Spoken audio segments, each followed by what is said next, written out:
In this episode, Superhuman learner helping murderers become peacekeepers, Doug, Noll, and I came up with a few sketches. I like this idea of learning how to learn, right? Okay.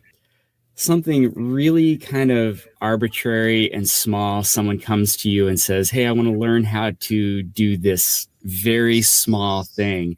And it would be in a huge, elaborate, like thousands of hours, like really detailed plan. Let me just say that when we train our inmate trainers, we have a train the trainer day, and we have them teach people how to do stuff, mundane stuff, like how to comb your hair. The trial lawyer, the lengths that you'll go through. The evidence was swallowed by the dog, and you're like, I'm out. The mediation and peacemaking. But I was thinking, like, what if you got hired by, say, the Empire from Star Wars or something like that to come in and teach mediation to Kylo Ren or Darth Vader or something along those lines? It could be any like scary. How do you mediate evil? That was a chapter in my third book. Which one did we pick? Well, you probably know if you looked at the show notes and saw the title. But otherwise, you'll find out on this week's episode of... It's a sketch comedy podcast show. Welcome to Sketch Comedy Podcast Show, the one-of-a-kind show where I, Stuart Rice, invite interesting people to have intriguing conversations and then improvise a comedy sketch based on what we talked about. I apologize for such inconsistency in releasing episodes, but man, I moved, had some personal stuff happen. You guys don't pay me, so just enjoy the show. You know, sometimes it's important to understand your limits. Like setting up a budget, or knowing how much you can drink at a party before you end up naked and asking people for pony rides. Sorry, Grandma, but man, your birthday was great. This episode's guest, Doug Noll, doesn't look at limits the same way. He has figured out how to break all of the limits, physically, mentally, and has perfected learning in what seems to be a superhuman way. Doug was a trial lawyer in California who was tenacious and was sought after all throughout the state. Hating the commute, Doug decided to learn how to fly just to get out of traffic jams. Doug has been part of bands and has recently taken up concert jazz. That's right, took up jazz for fun. Most recently, he has been a best-selling author and has created a program to help murderers in prison to become experts in diffusing violent situations. If that last sentence doesn't boggle your mind, I don't know what will. We talk about learning and how to do it properly, some of his amazing trial lawyer stories, the time he almost died flying a plane, and then we talk a great deal about his de-escalation techniques and his work with inmates, which is absolutely amazing. You can learn more about Doug and his programs at dougnoll.com.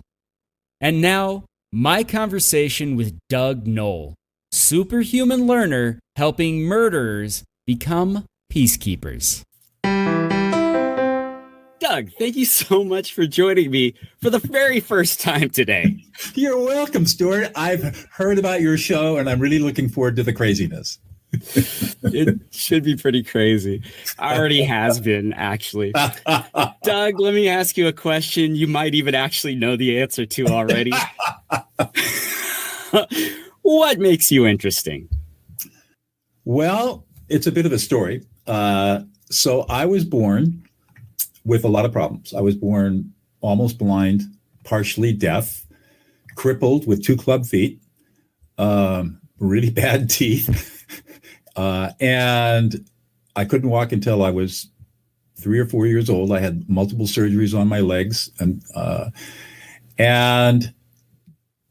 but I did get in the right line for brains.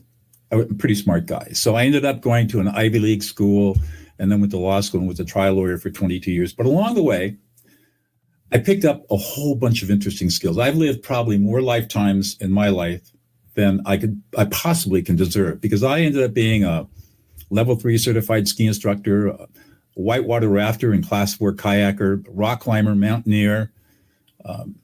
I've got a pilot's license, instrument rated, single engine, multi-engine, helicopter, tailwheel.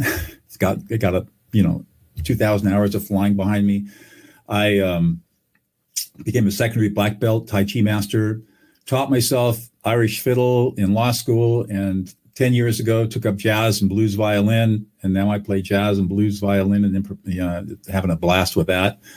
So, like I said, many, many, many, many lifetimes. And I've had a lot of really interesting careers. 22 years as a trial lawyer, then became a peacemaker and a mediator. Then I went into maximum security prisons. I've been doing that for the last 10 years, training murderers to be peacemakers. Oh, we're definitely going to talk about that. That is creating online courses for people. Yeah, creating online courses for people to become emotionally intelligent and teaching them how to be leaders and teaching negotiation. I've written 4 books. The last one was a bestseller. So what makes me interesting is that I've had a lot of different lifetime experiences, and it's been a ride. It still is. I'm married to the most incredible woman in the world. So living on 10 acres south of Yosemite. And so the pandemic, I know it's hurt a lot of people, but for us, it's been a blessing because I don't have to leave this property. And oh yeah, no kidding. Incredible. Right now, if I could look out my window, wildflowers are blasting off everywhere. It's incredible. That's amazing. So that's what makes it an interesting. That is multiple breaths worth of interesting, right? Like you had to inhale numerous times. For me, I'm like, But when anybody asks me that question, no one's ever asked me that question. So I actually, truth be told, we tried this once before. I forgot to hit the record button. So I'm going to go ahead and just ask the question that I just asked again is, was there a little bit of overcompensation since you were born with all of these not ideal situations? Yeah, absolutely. In the beginning, I was definitely overcompensating, but then I learned something really interesting about myself, which is that I love to learn. And so I started taking up stuff that just interested me. So for example, why did I learn how to fly? Well, living in Central California, I had to do court appearances all up and down the state. And I didn't like driving the 4 hours down to LA or the 3.5 hours up to San Francisco. It was, why not learn how to fly and do it in less than an hour or an hour rather than spend time driving? So I was looking for efficiency. And I was also looking for cool stuff to do because it got fun. And I mean, fly fishing and rock climbing and kayaking and rafting. I still raft. I don't kayak anymore, but just really fun stuff to do. And that's what got me going. And so I learned how to learn. I know exactly what it takes for me to become a master at anything. And I'm careful about what I choose. So, example, I don't play golf. I know what it would take for me to become a scratch golfer. I don't want to put that time into it, right? But I could become a scratch golfer if I wanted to. It's just I don't have a desire to do it. And I don't take up things that I'm not very good at. I mean, I don't take up things that I don't want to master. Golfing is very difficult. It takes a lot, thousands and thousands of hours of practice to get good at it. I just don't want to put the time in on that. But I will put thousands of hours into my violin playing, jazz and blues violin, because I really love doing that. That's cool. Have you, do you perform in front of people with my jazz and blues, just friends and family? When I was playing Irish and old timey, I had a band called Rosin the Bow, and we played all over California and chased girls. And when I was younger and much younger, I'm a little older today. It was a blast. When I was 55, I was chasing. It was a blast, I mean, we just had a blast with that, playing really fun music. And we played in bars and hotels all up and down the Gold Country of California and ski resorts and places like that, and just had a hell of a good time. That's fantastic.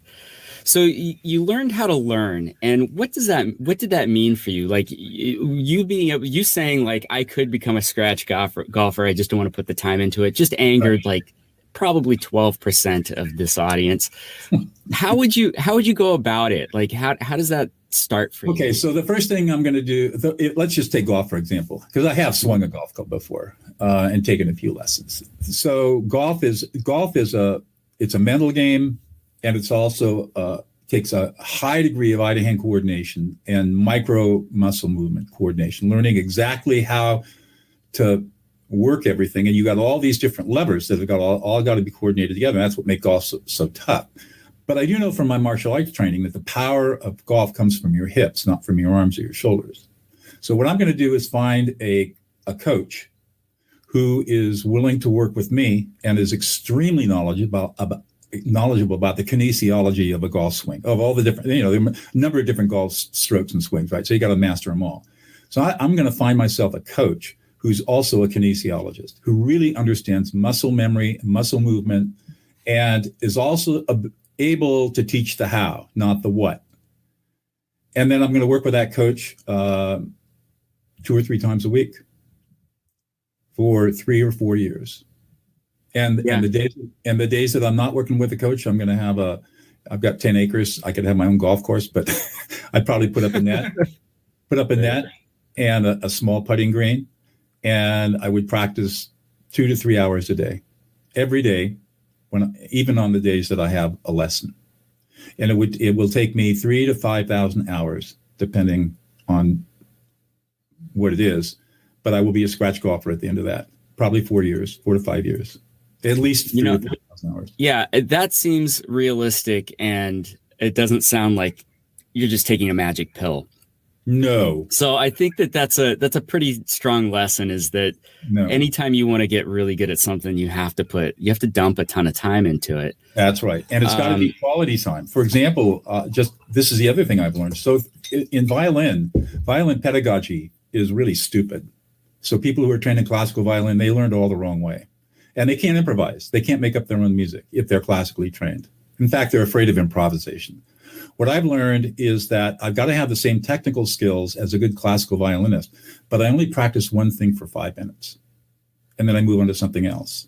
It's just 5 minutes every day, just doing one little thing. And over a year, I become a master at that little thing. So right now, for example, I'm working on bowing, a bowing technique, so you can't even hear the change of the bow.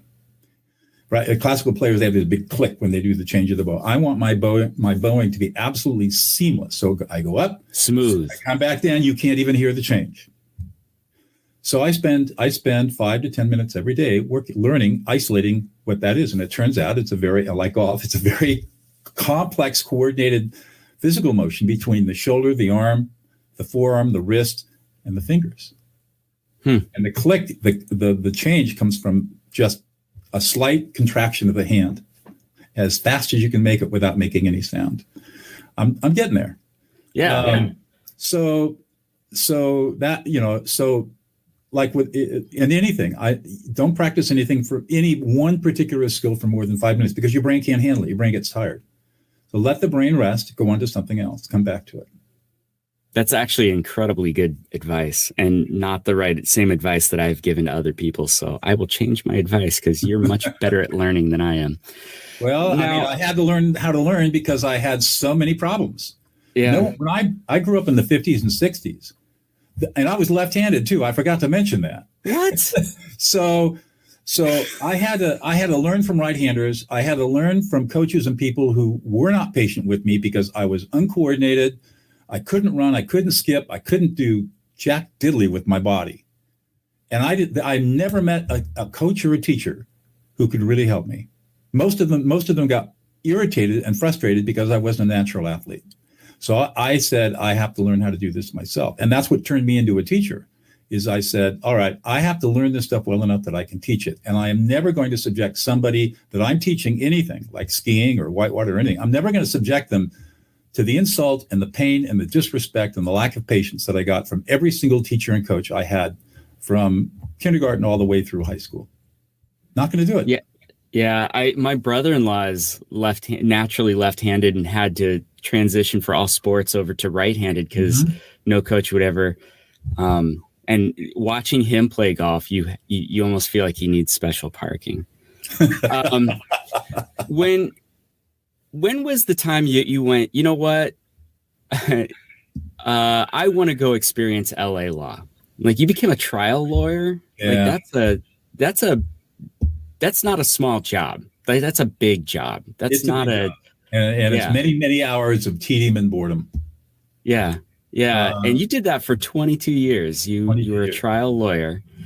Was it like LA law? I just imagine everything's like LA law. No. So I'll just tell you one story out of my law, one of my bigger cases. I only lost, I did over 200 trials over 22 years. So I was a trial dog, not a litigator. Big difference. And it wasn't infrequent that I would come up against big LA and San Francisco firms and with senior partners who had never been in the courtroom before. And, I was trying. I joined the firm. I clerked for a year for a judge, and then I joined my firm in 78. I tried my first jury trial. I joined the firm in September of 78, and I tried my first jury trial in November of 78. That's unheard of.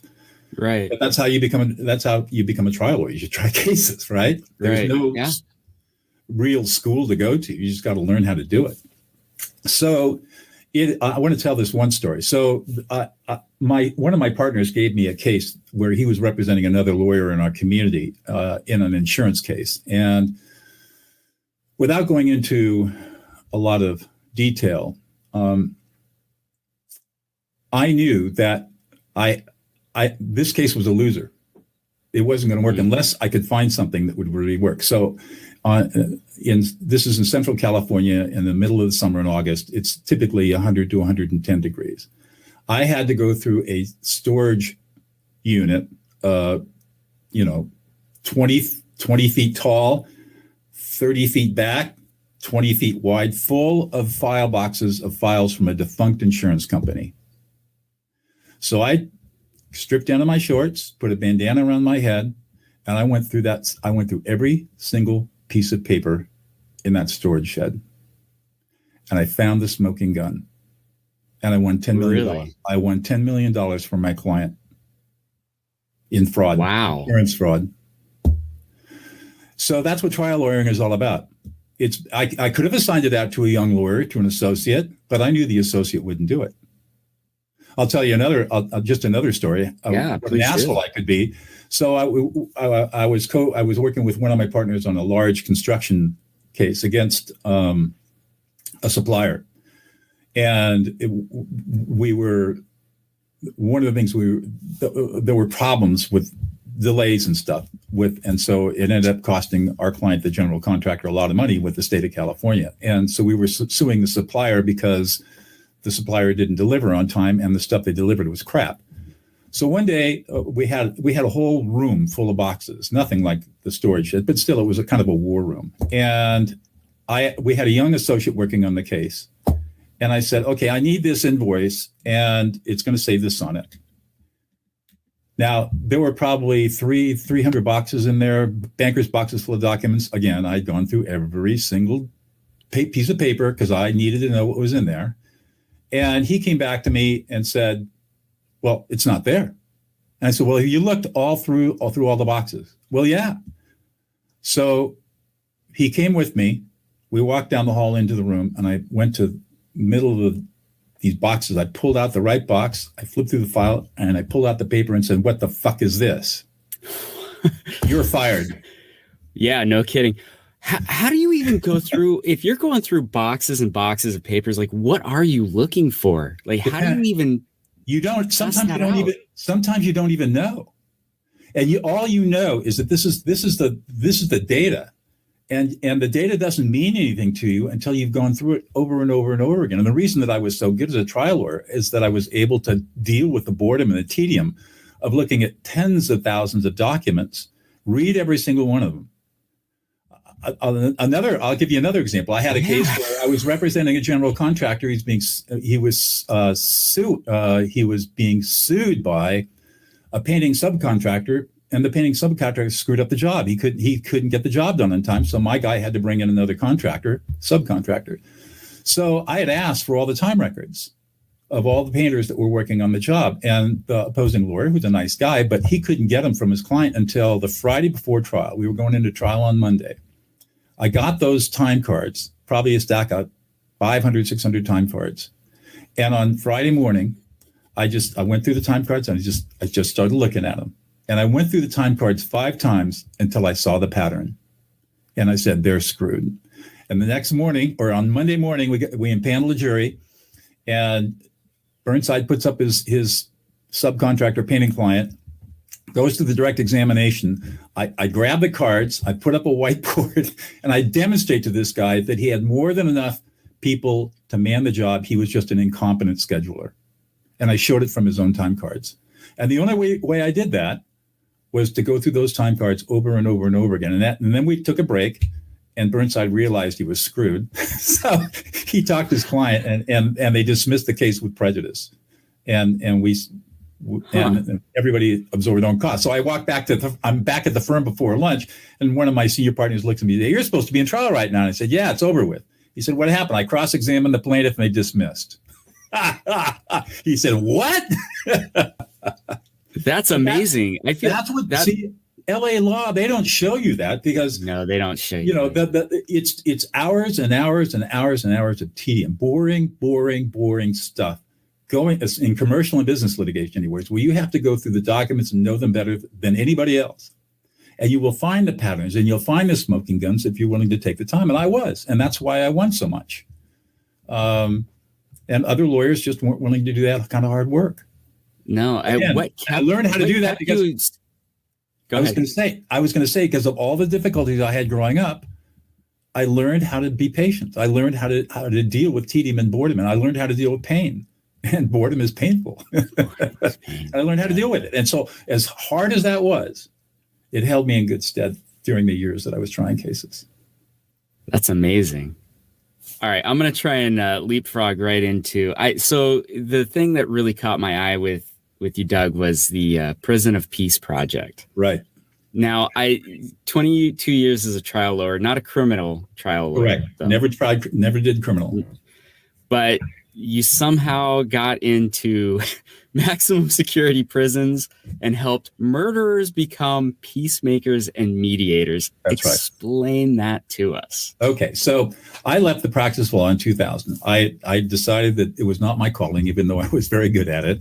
Right. And I'd gone back to school and gotten my master's degree in peacemaking and conflict studies to become a peacemaker and a mediator, because I was really interested.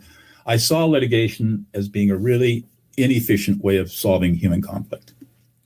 And everybody was going to litigation because they didn't have any other skills to resolve conflict, and people were afraid to talk to each other, and lots of problems. So I go back to school, I get my master's degree, leave the firm, set up a mediation and peacemaking practice, which does very well. Recession hits in 2008, wipes me. I don't file bankruptcy, but my practice basically blows away. And so I started writing, started doing online stuff, learned more about online marketing than I'd known before. And then in 2010, with my colleague Laurel Carper, we get the opportunity to teach 15 women who are all lifers and long-termers, many of them murderers, in the largest, most violent women's prison in the world, how to become mediators and peacemakers to stop the violence in the prison. And that's where it started. And part of the curriculum that we used was a de-escalation technique that I developed in my mediation practice back in 2004. And by the time the original training was 12 weeks long, by the time we got into about week 8, we had 300 women on a waiting list wanting to learn. And so we stayed in that prison for 3 years until we trained inmates to be trainers. That's why we work with lifers and long-termers. They can now become, because they're there. Right. Well, that's how it started. And today, well, of course, the pandemic shut everything down. But before the pandemic, we were in 15 California prisons, a prison in Connecticut, 14 prisons in Greece, and startups in Nairobi and Italy, and a bunch of other states wanting to get this program started. And so, of course, the pandemic shut things down. We did distance learning. But now what's really cool is we're putting the whole curriculum on video. And we'll be able to send DVDs and train facilitators, outside people, not inmates, facilitators, how to use the videos via Zoom. And then they can go in and we can put Prison of Peace into any prison in the world that speaks English that wants to do this. That's amazing. So it's cutting down on the violence in prison. Absolutely. We've gotten letters from wardens, from yard captains, the stuff and of course the inmates themselves. We see that if on a yard with 1,000 inmates, if we can train up about 15 or 20 of them to fully be mediators, the violence drops precipitously within a year. And what are that happen over and over again? Yeah, what are the things that you're teaching them? Like, are you teaching them like Vulcan death grips? Like, what are you? Actually, our premise is when we go in is that we are working with a population of people who have varying degrees of mental acuity, varying degrees of mental health, have only known violence as a way of resolving conflict. So they have no real peacemaking skills whatsoever. And so we start, and before we can even get them to teach them the mediation process, we've got to build up some basic skills. So in the first workshop, we teach them how to listen, reflectively listen, not active listening, but reflective listening, very different. Mm-hmm. And we also teach them how to de-escalate anger. And we teach them how to be leaders in their what we call listening circles. Then in the second workshop, they get through all of that, a lot of homework. They get through that. Then we teach them how to make durable agreements. How do you reach an agreement with somebody and make sure that that person that you're making the agreement with will perform the agreement? And then what do you do if they don't? Because that's a big cause of conflict in prison. I loan you 5 pounds of coffee and you're supposed to pay me back next week, and you don't pay me back, and now the knives come out. How to help people solve a problem without giving advice, how to manage strong emotions, your own and other people, and then how to morally re-engage people who are morally disengaged, which is kind of an important thing to be able to do in prison. Yeah. And then once they've gotten through all of that and they've gotten all those skills mastered, then we take them through the mediation training and we teach them how to be a mediator. And then they go out and they've got to practice under our supervision mediation. And when they've demonstrated to us that they can successfully walk into a conflict that's on the edge of violence and help people solve it peacefully, then we certify them as mediators. Now, see, that sounds like a life skill we should be teaching everybody. That's not correct. Just inmates, right? That's correct. In fact, that's what got me started on my book, De-Escalate, and now teaching people how to develop emotional competency, because I realized that, well, first of all, I'm probably taught thousands of inmates, but they all come to me and say, if I'd learned these skills 20 years ago, I wouldn't be in prison right now. Yeah. And then I started looking at families, and I read a statistic that 96% of all families are emotionally dysfunctional. and the ACEs that seems low. Yeah. And the ACEs study that shows that adverse childhood experiences, including normal emotional abuse that parents do to children, even though they love their children, they still abuse them, leads to really bad medical outcomes later in life. Heart disease, cancer, diabetes, of course, we got drug addiction and crime and high divorce rates and all this stuff. It all comes from unintentional emotional abuse that occurs in childhood. So I've just kind of made it my calling to get this word out about don't invalidate, validate. Learn how to listen other people into existence through these skills. That's an interesting statement. Listen people into existence. Mm-hmm. Can you dive into that a little bit? I like the statement and I like the sentiment behind it. So what it means is that we learn how to listen to and reflect back people's emotional experiences. So I would say something like, so supposing you were pissed off at something, Stuart, I would say something, oh, Stuart, man, you are really pissed off. You're really angry. You feel deeply disrespected. You don't feel appreciated. You don't feel listened to. You feel sad and you're really anxious. You feel abandoned and unloved. And it's really making you angry and pissed off. I just listened you into existence, because what I did was, instead of trying to fix the problem, instead of trying to argue whether you have a right to feel mad or not, all I did is reflect your emotional existence. And when you do that, the person the speaker is so grateful. It's probably the first time in their lives, one, when they felt emotionally safe, and two, they felt like somebody really understands and gets where they're coming from. And this is the skill we teach our inmates. The first skill we teach them is this skill. And it's the skill that I've taught tens of thousands of people around the world that are not in prison. It's the basis of my fourth book. And it is the foundational skill of life.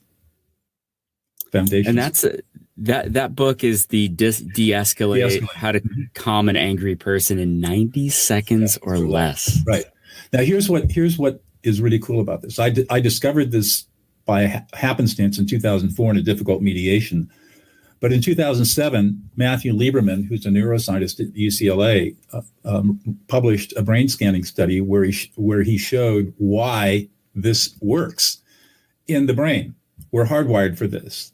And so there's really strong neuroscience. Now there are 9 or 10 studies out there that have replicated this and just show that there's a neural process that's involved in this that makes it work every single time without failure. And once you master this skill, everything in your life changes. Unbelievable. Yeah. Doug, how long have you been married? This is my second marriage. We've been married 13 years. Probably going pretty good, because if you've got these skills awesome. Managed. Our marriage is awesome. I never believed that marriage could be the way that it is. The way our marriage is the way that everybody talks about fairy book marriages. Yeah. My first marriage was not that way, because I was emotionally shut down. My first wife was emotionally shut down. We were both highly skilled professional people, but we were emotional infants.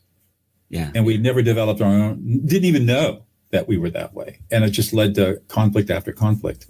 And, but once I started mastering these skills, I discovered these skills in 2004, started really refining them, teaching them. I got remarried in 2008, and the Prison Project started in 2010, which is where we really refined the skills, acid tested in maximum security presence. And ever since then, it's just been amazing. I mean, I've gone all over the world teaching this to people, and of all different walks of life. I've gone to the Congressional Budget Office and trained senior analysts how to de-escalate members of Congress and their staff.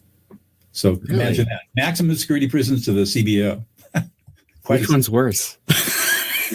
Which one's harder to teach? None of them are hard. I mean, the CBO analysts are all introverts. They're extremely bright people. Many of them have double PhDs. And so they come with a rational mindset. And I blew them out of the water. I said, human beings are 98% emotional and only 2% rational.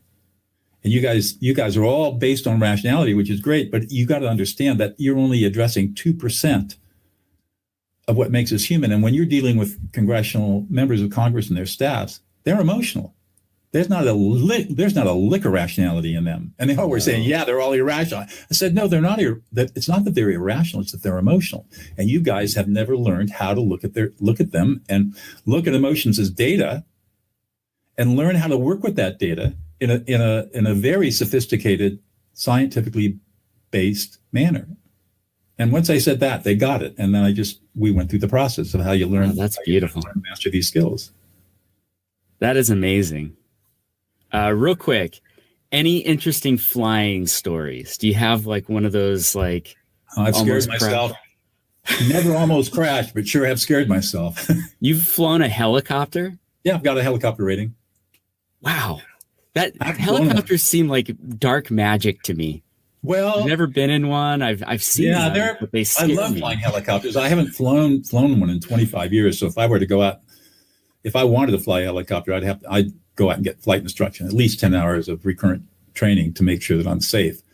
Helicopters are interesting. Airplanes are aerodynamically very stable. So once you get the airplane moving, it's off the ground, you get up to altitude, autopilot's on, it'll fly itself until it runs out of fuel. You don't even have to touch the controls. Not so with a helicopter. Helicopters are aerodynamically unstable. So you have to fly it all the time. And there are 5 different things. You've got 5 different controls on a helicopter. You've got your 2 anti-torque pedals, throttle, the collective, and so you've got all these things you've got to manage at the same time. And the first thing you learn to do on a helicopter is how to hover. That took me about 8 or 9 hours till I could have a good hover. Then once I learned how to hover, basically it's an airplane. And then emergency procedures, which in a helicopter are obviously different than an airplane, but they're cool. And the thing about cool, but the thing about a helicopter is, you don't need a 3,000 or 4,000 foot runway to put a helicopter down. You just need a little patch of something, and you learn how to power off at 1,000 or 1,300 feet, and you learn how to. You look down in the plexiglass bubble. You look down where your feet are. That's where you're landing. Right. So you can maneuver as you're going down. And you're looking for that flat spot, and you a flare. I mean, you learn and you practice that auto rotation till you're sick of it, because it's got to be second nature. Because that's how you get down if you have a power failure. So, yeah, I've had some crazy experiences flying.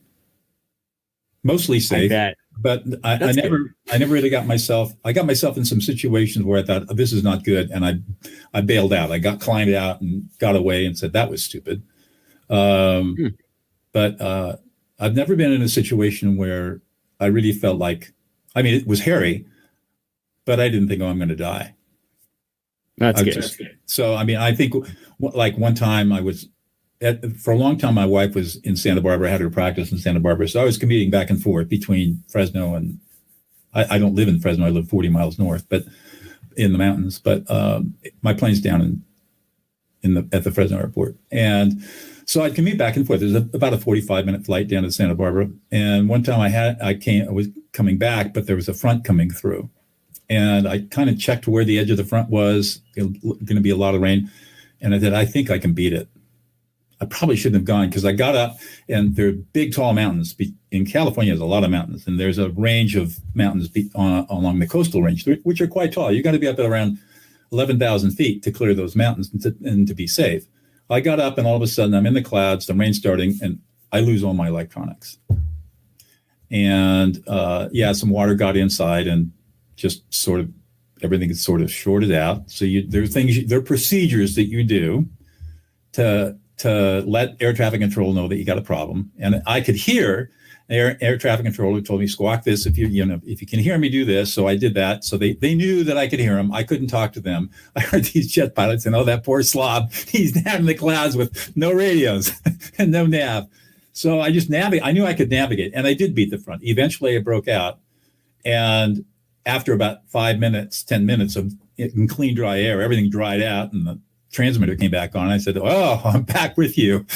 I'd like to descend, please, and get out of this. And they're quite happy to hear from me and said, yeah. And so I got in and landed. And just as I got the airplane back in the hangar, this huge front came over and just torrential rains. And I just caught the edge of it. So it was it was spooky, but you're trained for it. So, I mean, it was uncomfortable. It was kind of hairy, but as long as the airplane is straight and level and flying, and I'm high enough up, I'm not going to hit anything, I'm okay. And I know I'm going to get out of it eventually. Right, man. If I run out of phone battery when I'm in the bathroom, I panic. I don't even know what I would do in that situation. Oh my goodness. All right. Well, Doug, I could talk to you all day, but I know you got things to do. And so it is time to record a sketch. When people talk about how they got stories, man, Doug got stories.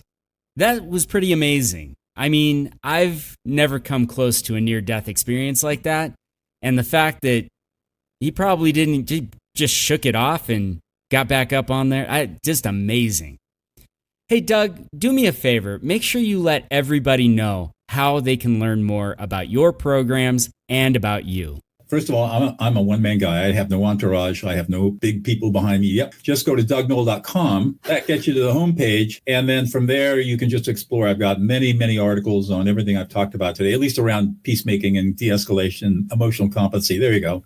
If you need to email me, it's really difficult, Doug@DougNoll.com. And I respond to all my own emails, so feel free to reach out. I've got a ton of YouTubes, and you can find me on LinkedIn, Twitter, Facebook. I'm not big on social media. I've got more of a LinkedIn presence than anywhere else. But I post, but I don't hang out there.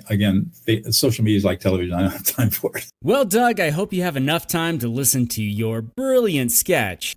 You're good enough, you're smart enough, and doggone it, the force is with you. Why is Snoke making me waste my time with this anger management crap? Ugh, here's the door. Yes, are you Dr. Noll? I am. And you are? My name is Kylo Ren, and I am here because my stupid staff at the Empire just doesn't seem to understand. They need to get things done, and they don't do it fast enough, and I get so angry I just can't help it but slice them in half. So you're really frustrated. You feel really disrespected, and nobody listens to you. Nobody appreciates you. You've got a lot of anxiety around that because you can't get stuff done. And you're a little sad because you want the respect that you're not getting. And the whole thing just really pisses you off. It does really piss me off. I've got these voices in my head that keep talking to me. I've got Snoke telling me what a fool I am if I don't get things done. And then I've got Rey, I keep seeing her, and she's telling me how awful and evil I am. You've got all these voices in you that are telling you, shaming you. So you feel a lot of shame, a lot of humiliation, and you are being constantly reminded you aren't good enough. And that really frustrates you and pisses you off because you know deep inside you're a good person and you have the capacity for love and you have the capacity to be compassionate. But you've got all this other shame and humiliation and embarrassment going on that is moving you in a direction away from where you want to be. Well, my biggest shame is that I'll never be Darth Vader, even though he was my grandfather. Han Solo and Princess Leia are my parents, and I can't seem to escape that, and I just want to murder them. So you are really enraged over the fact that you cannot be like your grandfather. And you're feeling a lot of shame and humiliation because you're not living up to the people truly brought you into the world and love you. And it just makes you so infuriated that you just want to lash out. With my lightsaber, and I like to cut people in half. So you really enjoy power. And you really enjoy demonstrating power because that soothes you. It soothes your anxiety. The choices you've made so far are to use that kind of violence to soothe your anxiety and to quiet the shame and humiliation you're feeling. So I feel less like using my lightsaber to chop off people's heads.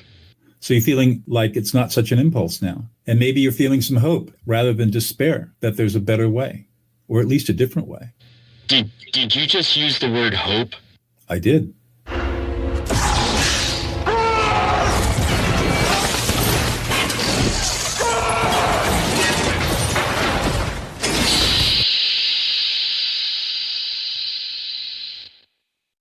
I have to hand it to Snoke. I do feel better. I really hope you enjoyed this episode of Sketch Comedy Podcast Show. I hope you enjoyed it as much as we enjoyed making it. Head over to sketchcomedypodcastshow.com if you'd like to hear more episodes, find out more about the show, or if you are an interesting person, even apply to be on the show. Sketch Comedy Podcast Show is protected under a Creative Commons Attribution No Derivatives 4.0 International License.